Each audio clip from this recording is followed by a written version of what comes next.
Hello and welcome back to yet another bonus episode of Green and White brought to you by Argyle Life.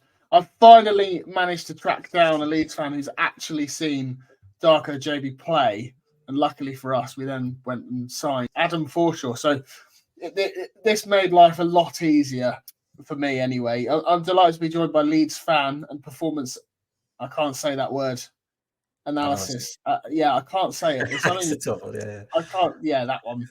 Ben, but better known as Lockie. How are you, mate? You good? I'm good. Yeah, I'm looking forward to this. Quite a bit in common, aren't we, with some players and playing each other at the weekend. So it's gonna be a good chat. I'm looking forward to it. Yeah. Yeah, I say obviously for the benefit of the listener, we're recording this on Thursday. But you won't hear this until after our 4-0 win up at Ellen Road. So, if we win 4-0, I'll be very, very surprised. Just put it that way. But our new head coach has come out today and has started speaking about the final of the FA Cup. So he's obviously very ambitious, obviously wants to get there. But anyway, we're in a unique position with these two. Normally when I speak to opposition fans, that they haven't pulled on the shirt yet. Obviously, both Darko and Adam were thrust straight into the starting lineup a day or two after they signed. So obviously other fans might know a bit more about them. But let's start with Gyabi then, if I'm pronouncing that right. I'm sure you'll correct me. But, Gyabi, yeah. Just who is he? Obviously, he's some talent, right? Oh, that's what it is for me. It's talent. He has. I think when he was at Millwall originally, Millwall youth, and then he went to Man City really young, and then developed through there. And one of his, I think it was ex-teachers, who was also a scout, said he could tell straight away from seeing him that he's got something special.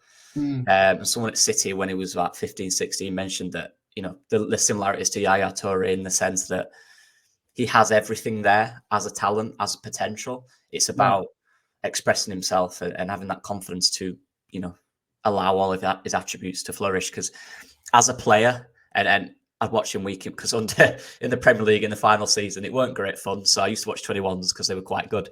So I'd watch him, and honestly, he was the best player on the pitch every game. He has that talent. He can dominate a game. He can control a game. He can attack, defend, box to box, number 8. Yeah, he's got everything. That's it. He has it. It's just about moving that up to first team men's football as opposed to youth football. I think that's the kind of obstacle for him. But yeah, he's got all the talent, mate. Really has. Yeah, I mean, even if you're 25% of Yaya Toure, you're doing something right. Yeah. So that's quite exciting. I suppose for us, we're quite interested to know like where his best position is and where you think he fits, because I think from the limited research that I have done, I'll hold my hands up, which isn't much. It looks as though he's been deployed all over in different roles in midfield. Where do you think is the best thing for him? Well, the good thing, I guess, for him, under the 21s, when he played for Leeds 21s, it was kind of not, I won't say too easy, but he was very comfortable in any position. He could kind of dominate in the 6. But for me, he's a box-to-box. He's a very good box-to-box 8. Because obviously he's got his excellent balance, his ball control is brilliant. I don't know if he's done one yet, but on the half turn, he's really effective. I don't know if he's done that for Plymouth yet, but when he receives the ball... Not that I know off the top of my head, but... Yeah. He'll receive the ball back to goal, defender behind him, he'll turn him every time. It's one thing he's known for, and his pass detail as well. He's got a really good crisp pass to him. So it's kind of, I think he's a box-to-box 8. I think he works when he has kind of a 6 behind him who can kind of dictate the play, and then Darko can run up and down to box and link the play up. And he's got a lot of energy. He's very fit as a player. So I'd say an 8 personally, yeah. Yeah, nice. Do you see him being the future of this Leeds midfield then? Well, I made a video at the start of the season about where he'd fit in, and I honestly thought, you see the role Archie Gray's doing for Leeds now, I thought that would be Darko Gyabi. But that's great to Archie Gray. He's ridiculous talent. Yeah. So, but for me, the progress isn't as much as I thought. I did think he'd be a big part of this team, whether that's off the bench, or starting maybe 10, 15 games. And he didn't even feature really at all. And I think that's the step from youth team football and adapting that kind of aggressiveness and intensity that comes to championship games. I think that's his issue. That's the thing he needs to get over. It's not the ability, it's not the talent. He's got that. It's that mentality side of it. But in terms of if he has a good loan and he really shows that he can do it at this level, I have no doubt about his trajectory and how high he could get. So it's patience with him. I think he might develop a little bit later on. I think that mentality might come in 2 or 3 years when he's got a lot of experience, because as a box 8 in any system, it's a lot of intensity, it's a lot of hard work, and it's about him understanding that and realizing what he has to do in the game. Because he played, I can't remember which game it was, but he played a game and he just didn't look like him. He just, everything was safe. You know, the physical battles, they weren't great. And when he came to you guys, sorry, I'm going on a bit of a tangent here. When he came to you guys, my first thought was, is it too high of a move? I thought League One was perfect for him. But with Ian Foster in, obviously, who's worked with him at 21s, which I'm sure we'll get into a little bit, that helps a lot because he knows him more than anyone, you could argue, apart from obviously the Leeds 21 coaches. So, yeah, I think he still could be, but that's down to him to adapt his mentality for me. Because in terms of talent, yeah, of course he could, 100%. Yeah, you mentioned it there. Obviously, he's worked under Ian before, first name terms, because we're like that, best mates. Obviously, you know much more than I. Like, what's their relationship like? Obviously, that works in England, right? So, you expect Ian to get the best out of him with success as well in the summer in the tournament with the 20s, and he played Darko Gyabi alongside Alex Scott, who's now at Bournemouth, who had a £25 million move from Bristol last year, and he looked on par with him in those games.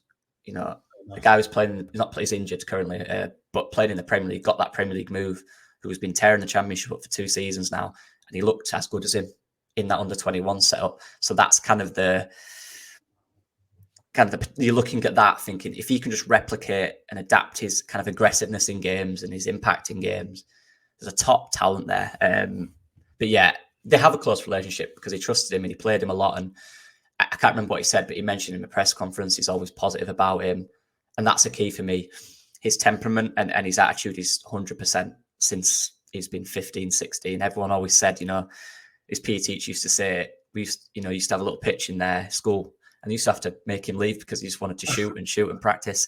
And he's always had that hard work. He used to go to training on buses because his family didn't drive, 3 hours training and stuff like that. So he's got that side of it. It's just about bringing that out to level up now. Do you know what I mean? So yeah, in terms of mentality and in terms of desire, he's got all of that, no doubt. Hard work. Yeah, from the very small, I've already mentioned it, the small research I've done, but the clip that I watched of him in the official unveiling videos that Argyle put out, he seems like a nice bloke, lovely chap. So that stands him in good stead. I mean, we have I don't know. Well, I was about to say famous. It's definitely not famous, but we have a no dickheads rule, basically, where we don't sign anybody who's a bit of a prick. So he obviously fits that bill quite nicely, which is good. Obviously, you've mentioned positions where you think he's best, and obviously you mentioned the half turn. But what's his one key killer attribute? Honestly, it's his combination of his energy and his understanding of where to be, which link into his physical attributes, because obviously he's quick and he's not like the strong. He's not like the biggest muscly. He's not like the strongest guy, but he's physically strong because he looks after himself really well. And it's that combination of receiving the ball in one position and quickly moving it forward, which I really like about him. I know that's kind of a mix of a few, but so when he receives it on the half turn, it's turning with it and then giving that ball forward into a progressive kind of area. So the winger or the number 10, that's what's key for me. And yeah, basically his passing attributes. He's a good passer. He's a very solid passer, but he don't just watch his pass. He'll pass and move, and he'll always look to link play up. So kind of that. I know it's a bit of a wild answer, but yeah, passing movement kind of thing. Yeah. Yeah. So from one player to another, one player who's had basically no minutes or 1 minute with you off the bench against Ipswich to a man who won the league with you, if I'm right. Yeah. Mm-hmm. Yeah. Into Adam Forshaw, obviously, what can you tell us about him? Forshaw is probably the most frustrating player. Simply the fact of his injuries. Genuinely nothing for me. His profile's quite basic but effective, if that makes sense. He's not going to take 3 guys on. He's not going to create. He's not going to get assists. But he's really good at just holding and he worked well with Darko, I think. I think they'll complement each other quite well. Yeah. He's got that experience, but on the ball, just finding little pockets and maintaining possession, maintaining the ball, very effective player. And under Bielsa, when he had, I think, had 18 months, he was injured for us. What a long time. He had a hip problem. He had to have several operations, but he came back, and for a good period on Bielsa in that promotion season, it was a very important part of our midfield. And Bielsa said, if he didn't have injury problems, this isn't word for word, but this is practically what he said, he'd play for any team in the world, is what Bielsa said, if he didn't have them issues. So he's got that kind of basic profile, but one that a lot of teams kind of need and require. His issue is simply his injuries. It's ruined his career, it really has. It explains why he stepped up from a little club like Leeds to a massive club like Argyle then, doesn't it? You know, if he could play for any club in the world, he's obviously picked the best one that he possibly could. No, he's a bit of a coup for us, I suppose, in terms of his name. Like you say, he's absolutely phenomenal. And if he's good enough for Bielsa, then he's obviously good enough for us. Well, you'd like to think so, but if we can keep those injuries under control, which, to be honest, we don't seem to be able to do too well with the likes of Brendan Galloway and Mikel Miller, but that's why they're here. So I suppose the question is really, what would you say to anyone who still doubts that he can do it at this level after his, injury-ridden 9-game spell at Norwich? Like you say, if those injuries weren't there, it'd be brilliant. But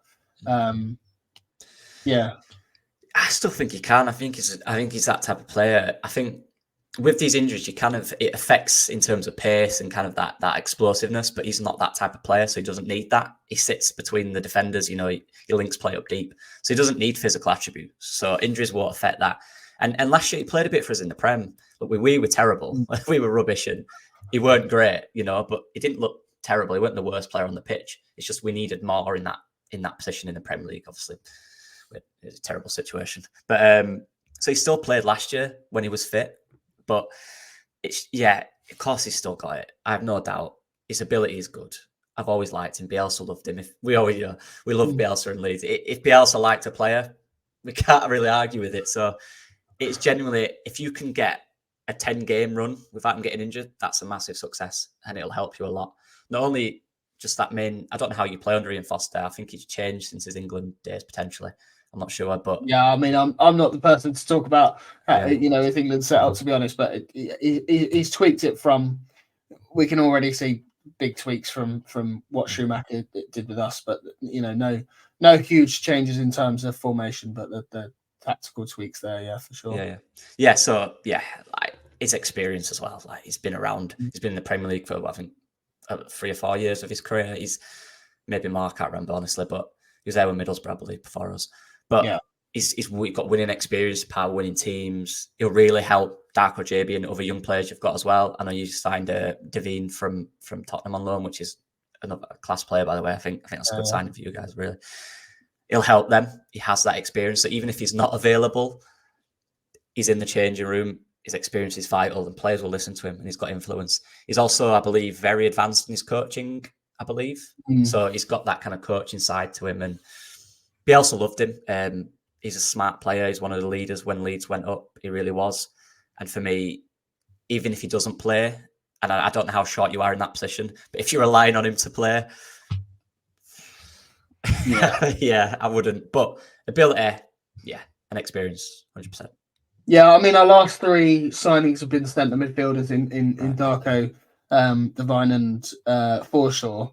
I would say that we still sort of need like an attacking midfielder to replace another Finn Azaz replacement. I know that's what Devine's come in to do, but you can't really replace Finn Azaz, as everybody will know that's listening. They know that anyway. I don't need to tell them that.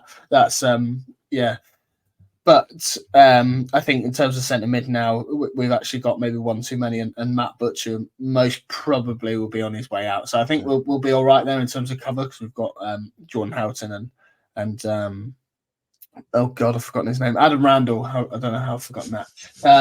So I think you'll cover quite well. You've already stolen my next question about experience, so I think we're good there. But yeah, I mean, just overall, you've touched on it already. But my next question was just going to be, how well do you think they're going to work together? I think.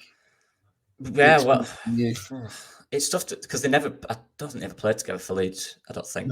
No, they didn't. But obviously, Darko and Forshaw, they'll know each other's games. Darko, for what he didn't play a lot this season, but he was always with the first team. He was always training with the first team even last year as well to an extent. So they'll understand each other. I think Forshaw will know his game. He'll know how to get the best out of him. Ian Foster as well will massively help for that. And if anything, it does enable. I think it will help Darko Gyabi. And if you can even get kind of 30% more from Darko Gyabi, he'll be a really effective player for you guys. I really do think that. It's a big step from youth football to championship. And that's the key bit. But he's got the right people around him. And Forshaw, it's just a matter of keeping him fit. If them two, look, they know each other, I think it could work. Forshaw's more of a 6. Darko Gyabi's a box-to-box 8. Forshaw's not the quickest, but Darko Gyabi can run forever. So it works well in that sense. They're both decent on the ball as well. Forshaw's not really a ball progressor, but Darko Gyabi can run with it. He can pass it forwards. So I guess that works, yeah. And with Devine, is it Devine or Divine? Divine, I think. But one of them, yeah. That's with what him in there, anyway. Yeah, I have no idea. But with him in there as well, that's quite a decent little trio, I guess, if you can get the best out of him. And that's the key for me.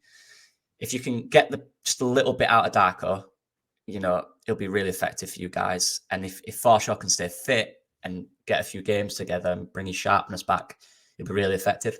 So they're the keys for me, I think. Yeah, I think when we signed Darko, I think initially I was just thinking that he was going to be a Jay Matete type leggy that breaks up play quite well. But I mean, from the first 2 games that we've already seen, it looks like he can do that and progress the ball quite nicely as well. So I am actually really excited to see more of him. I'm not the biggest Forshaw fan. I think I made that clear on Twitter and I got a bit of hate for it. But that was after the first 20 minutes when he didn't look great, and then it clicked after that. And we thrust them straight in against Cardiff, and it was a good win. The second half was much better than the first, but you can always the thing with Forshaw as well. So I was going to say, he's not played, so I think 1 or 2, 3 games to get that sharpness. And like I said, he's not the most exciting player. He's a 6. He'll keep the ball, he'll maintain the ball, he'll progress the ball. He's not a fancy player for sure. Yeah, it's just a shame. Obviously, we can't see either of them play at Ellen Road. Yeah. Obviously, we've already had that game. We've already won that one. We're already through to the 5th round. So listeners will know that already. But the fact that Forshaw's cup tied, and obviously I can't imagine that you've allowed JB to play against his parent club. I don't think you're that stupid. You're not the Leeds of old anymore. So I can't see that. It's just a shame obviously we can't see that, but I'm looking forward to Saturday anyway. I mean, this is in the past, but it's always good to visit these big clubs and big grounds. I'm looking forward to it, and but no, I really appreciate it. Unless there's anything else you need to add. Honestly, I'll be keeping tabs on it. I'm looking. I like you guys. I think obviously it's a different manager now, but have you actually brought us the game a bit? Teams often sit back and it's boring, but you guys, you've got some good players. I think you'll be all right this year. I really do. Yeah, the closer you're worried, right? No, I think actually the closer towards the end of the season it gets, the slightly more confident I'm becoming, and for some reason there's something in me telling me to be more confident under Foster than I should be. Maybe I think if he was what was it, defensive coach or out of possession coach or whatever it was for multiple England setups, I think we might be all right out of possession. I think you might see you'll notice the differences between somebody like yourself anyway who understands the game much better than I. We'll see the differences between his team and Schumacher's when we play on Saturday. But I'm more confident we're going to stay up now under Foster than I was under Schumacher, which is I'm surprised. I'm surprising myself by saying that, but looking forward towards the rest of the season anyway. Looking to see now that you've given glowing references to both Darko and Adam. I'm really looking forward to seeing how they get on, and if they're both crap, we know where to come and to complain. It could be good. That's my thing. Could be. Yeah.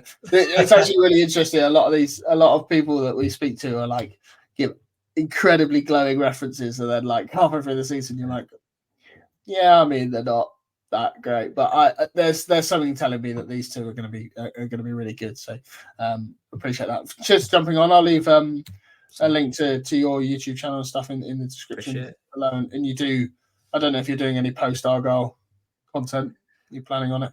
Potentially. I'm not sure. We'll see. Well, if you do, we'll leave a link to that. But if not, we'll just leave a link to the channel. Cheers, mate. Appreciate that. Thank you. Appreciate it. Thank you very much.